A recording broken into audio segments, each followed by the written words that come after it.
अपनों का खौफनाक चेहरा।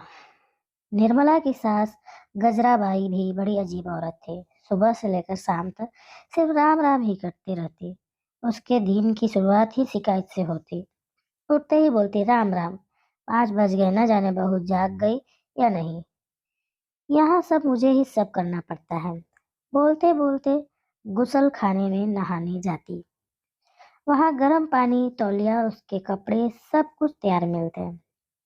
बाहर फिर बड़बड़ाते आती, हे राम, पता नहीं चाय भी बनी है या नहीं, वरना जाकर मुझे भी बनानी पड़ेगी। पर कमरे में पहुंचते ही गरम गरम चाय उसके बेड के सामने बड़ी मेज पर हाजिर रहती। इसके बाद उसे चिंता होती पूजा करने की। कहती, पूजा करनी थी, देर हो रही है। बहू ने पूजा की सामग्री तैयार रखी है। वहां पूजा के घर में सब कुछ तैयार ही मिलता, पर उसे बड़बड़ाते रहने की बहुत बुरी आदत थी। वो बड़बड़ाने से बाज नहीं आती। निर्मला घर का सारा काम निपटा कर हर रोज लंबा सफर तय करके ट्रेन में धक्के खाकर अपने काम पर चली जाती। उसके पहले सुबह का नाश्ता और दोपहर का खाना भी तैयार रख कर जाती। गजराबाई दिन भर पड़ोसी के साथ गप्पे लगाती, बहू की बुराई करती या फिर राम नाम की माला लेकर बैठ जाती। यहाँ वहाँ के मंदिर जाकर भजन कीर्तन में लगी रहती। घर में या घर के कामों में जरा भी ध्यान नहीं। जब इतनी ज्यादा उम्र भी नहीं हुई थी, उसे लगता बहू है तो मैं क्यों काम करूं। शाम हो जाती और बहू के घर आने के समय कुछ न कुछ दर्द का बहाना बनाकर पलंग पर पड़ी रहती। शुरू शुरू में निर्मला को सच लगता था, पर कुछ ही दिनों में उसकी पोल खुल गई। पर पतिदेव इस बात को कैसे माने। उनको तो अपनी माँ साक्षात देवी लगती। उसे अपनी माँ ही प्यारी है ना। फिर बीवी का सच भी उसे कड़वा लगता। रोज शाम को थकी हारी घर आते समय जरूरत की चीजों को बोझ ढोते आती और बिना एक पल गवाए फिर शुरू हो जाती रात के काम की जंग।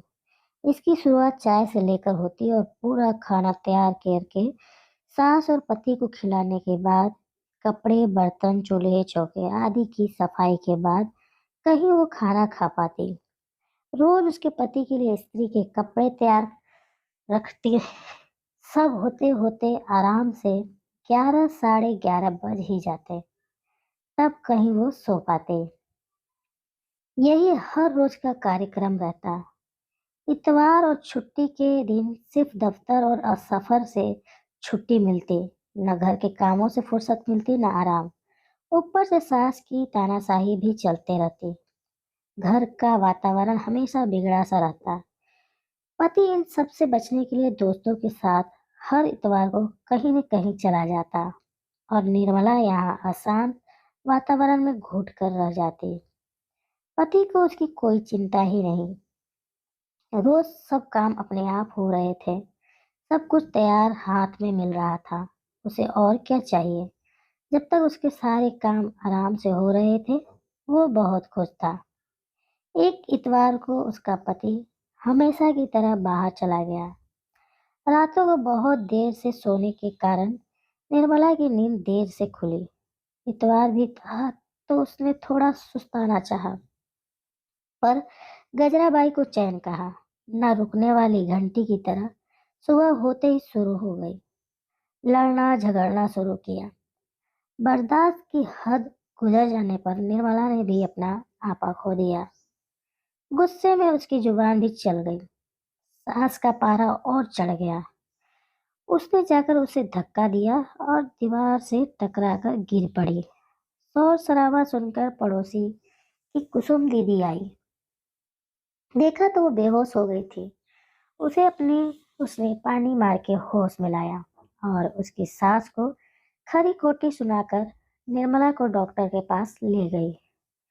होश में आने पर उसे ससुराल जाने से डर सा लग रहा था, पर उसका सारा सामान वहीं पर था, तो वापस जाना पड़ा।